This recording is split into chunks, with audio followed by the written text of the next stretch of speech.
మరి ఈ రోజున శాసన మండలిలో జరిగిన తీరు చూసుకుంటే కనుక చాలా బాధాకర విషయం. ఎందుకంటే ప్రజాక్షేత్రంలో రాజ్యాంగబద్ధంగా కూడా అటు శాసనసభ్యులుగా ఎన్నికైన వారు కానీ శాసన మండలి సభ్యులుగా ఎన్నికైన వారు కానీ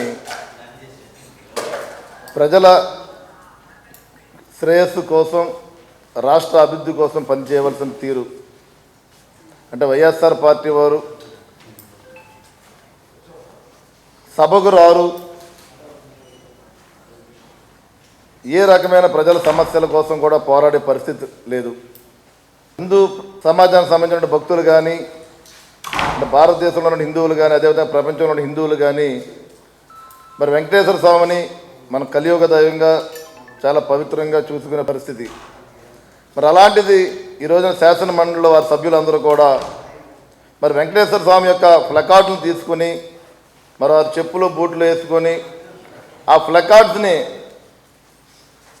మరి సభ ముందు ఉంచి వారు చేసిన ఆందోళనని మరి ప్రజలందరూ కూడా చూడటం, మరి వారు చేసిన పనితీరుని చాలా దురదృష్టకర చర్యగా ఈ రోజున మేము కూటమి ప్రభుత్వం నుంచి మేము ఖండిస్తున్నాం. మేము అదేవిధంగా ప్లకార్డులు తీసుకురావడమే కాకుండా మరి ఆ ప్లకార్డులు చింపేసి మరి వివిధ రకాలుగా కూడా పడేసి అంతే హిందువుల యొక్క మనోభావాలు దెబ్బతీసే విధంగా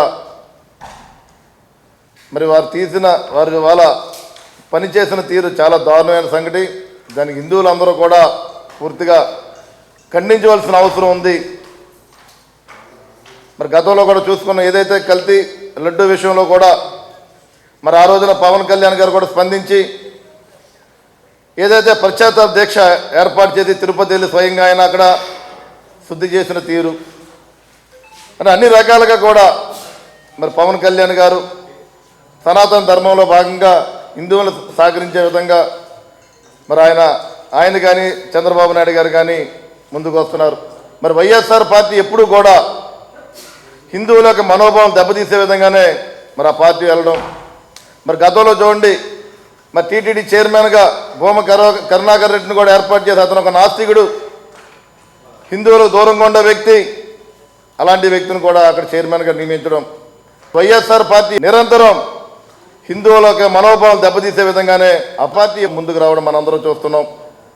నియోజకవర్గాలు కానీ రాష్ట్రాన్ని కానీ అభివృద్ధి వదల ముందుకు వెళ్ళే విధంగా గౌరవ ముఖ్యమంత్రి చంద్రబాబు నాయుడు గారు, గౌరవ ఉప ముఖ్యమంత్రి పవన్ కళ్యాణ్ గారి నాయకత్వంలో మరి రాష్ట్రాన్ని అభివృద్ధి పథంలో ముందుకెళ్లే విధంగా మేము పనిచేస్తున్నాం. మేము మరి బడ్జెట్ చూడండి, మొన్ననే మరి ఆర్థిక మంత్రివర్యులు బడ్జెట్ని ప్రవేశపెట్టడం జరిగింది. మరి వైఎస్ఆర్ పార్టీ ఎమ్మెల్యేలు కానీ మండలి సభ్యులు కానీ సభకు వచ్చి మరి బడ్జెట్లో వారి నియోజకవర్గానికి సంబంధించిన విషయాలు కానీ రాష్ట్రాన్ని అభివృద్ధికి సంబంధించిన విషయాలు కానీ చర్చ చేయవలసిన అవసరం ఉంది.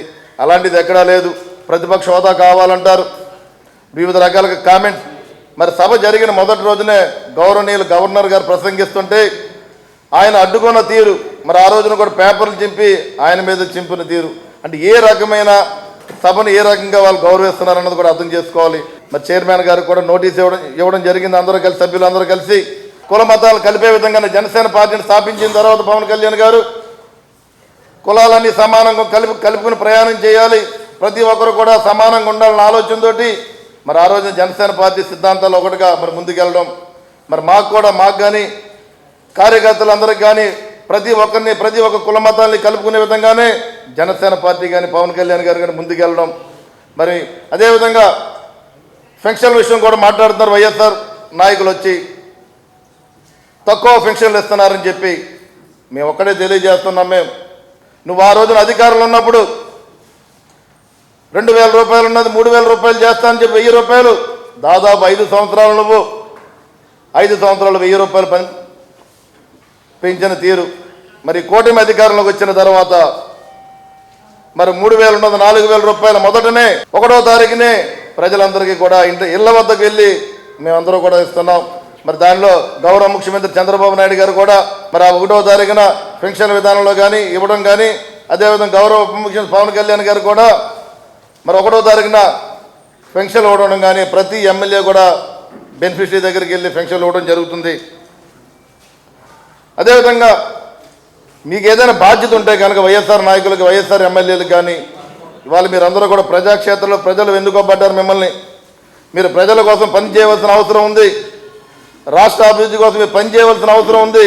అలాంటిది మీరు ఎక్కడా కూడా అభివృద్ధి కోసం మాట్లాడరు. మేము ఏదైతే సూపర్ 6 ఎలక్షన్స్ ప్రక్రియలో ప్రజలకు హామీ ఇచ్చామో ప్రతి హామీని నెరవేర్చుకుంటూ సంక్షేమంతో పాటు అభివృద్ధి కూడా సమానంగా ముందుకు తీసుకెళ్తూ రాష్ట్రాన్ని అభివృద్ధి పథంలో ముందుకు వెళ్ళే విధంగా మేము ప్రతి ఎమ్మెల్యే కానీ ప్రతి నాయకుడు కానీ పనిచేస్తున్నాం. మేము మరి చంద్రబాబు నాయుడు గారు కోరుకునే విధంగా మరి రాబోయే రోజుల్లో ఆంధ్ర రాష్ట్రాన్ని 2047 స్వర్ణాంధ్ర దిశగానే మా ప్రభుత్వం, మా కూటమి ప్రభుత్వం ముందుకెళ్తుందని చెప్పి ఈ సందర్భంగా మేము తెలియజేస్తున్నాం. మేము అదేవిధంగా త్వరలోనే ఏదైతే పోలవరం ఉందో 2027 పుష్కరాలకి పోలవరాన్ని కూడా కట్టించే విధంగా మా కూటమి ప్రభుత్వం ముందుకెళ్తుందని చెప్పి ఈ సందర్భంగా మేము తెలియజేస్తున్నాం. మేము అంటే జగన్మోహన్ రెడ్డిని ఒకటే మేము అడగదలుచుకున్న వాళ్ళ ప్రభుత్వాన్ని కానీ గతంలో నువ్వు చూసుకుంటే కనుక మరి ఆ రోజున ఆంధ్ర రాష్ట్రానికి రాజధాని లేని రాష్ట్రంగా నువ్వు తీసుకెళ్ళిన తీరు 3 రాజధానులు అన్నావు. మరి ఏ రకాన కూడా రాజధాని అన్నది రాష్ట్రంలో లేకుండా చేసావు. మరి ఈ రోజు నీ కూటమి ద్వారా మరి రాబోయే రోజుల్లో ఆంధ్ర రాష్ట్రానికి ఒక అపురూపమైన రాజధాని నిర్మించే విధంగా ఈ కూటమి ప్రభుత్వం ముందుకెళ్తుందని చెప్పి ఈ సందర్భంగా తెలియజేసుకుంటూ మరొక్కసారి మేము తెలియజేస్తుంది ఒకటే, ఏదైతే ఈరోజు జరిగిన సభలో సంఘటన చాలా దారుణమైన పరిస్థితి. దానికి ప్రతి ఒక్క హిందువులు కూడా ప్రతి ఒక్కరు కూడా స్పందించవలసిన అవసరం ఉంది. ఈ వైఎస్ఆర్ పార్టీ ఏ రకంగా ముందుకెళ్తుందో కూడా ప్రతి ఒక్క హిందువులు కానీ ఆంధ్ర రాష్ట్ర ప్రజలందరూ కూడా ఆలోచన చేయాలి.